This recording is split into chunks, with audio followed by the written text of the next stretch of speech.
Hey, and welcome to The Solid Verbal. Now would be a perfect time to consider subscribing. Yeah, that little subscribe button for year-round premium college football content. That's it. Here's the video. Enjoy. Subscribe. Let's talk about that Georgia schedule. So Georgia wins the national championship last year after a 40-year drought. For sure, questions that remain to be answered going into the season. Had a record number of guys drafted into the NFL, right? Yeah. We talked that through. Still comically loaded with talent. And as you pointed out when we did kind of the advanced preview a couple weeks back, it's not like the guys who are left, the quote-unquote new starters, didn't get time last year because they were rotating guys in and out. So they'll be fine. What does the schedule look like as they defend their title? I would say marginally harder than it was a year ago.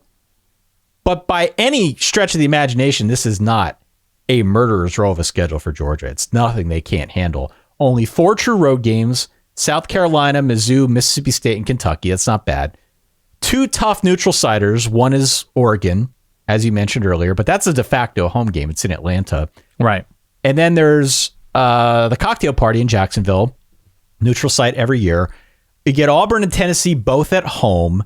No gauntlets to speak of that scare me. Maybe Florida and Tennessee back to back, but by and large, this sets up really well for a title defense. I can't speak to what happens if you get to the SEC championship game, but this seems like it sets up pretty well for the Bulldogs if they want to take a shot at a repeat.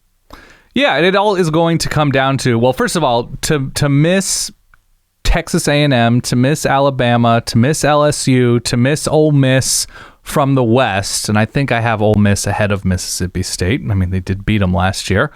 I think that's nice. I think that's a nice little quirk That'll work. Their schedule. Even so, getting Oregon, who I don't think will be fully formed in that week 1 matchup in Atlanta. And so the big question to me with Georgia's schedule is, what is that potentially, after the bye week in week, I believe it's 8, what does that Florida, Tennessee, Starkville, Lexington foursome look like? You know, is it getting Florida and not knowing what to expect, but it'll be week 9. You'll have plenty of tape on Florida. And then having Tennessee and Mississippi State really test them in that secondary and that pass rush. And look, they've got dudes all over the place, but those are going to be 2 of the more prolific passing teams, not just in the SEC, but probably in the country. And so what is that type of back to back to back? And then a definitive change. Will Levis is a good quarterback, but I think Kentucky's going to be a little bit more balanced than Tennessee. We'll see. But I don't know if that's a gauntlet, but that's a road, man. That's a for sure week in, week out test, no matter how experienced, no matter how talented Georgia is, especially going to Starkville and Lexington. So it's going to be good TV.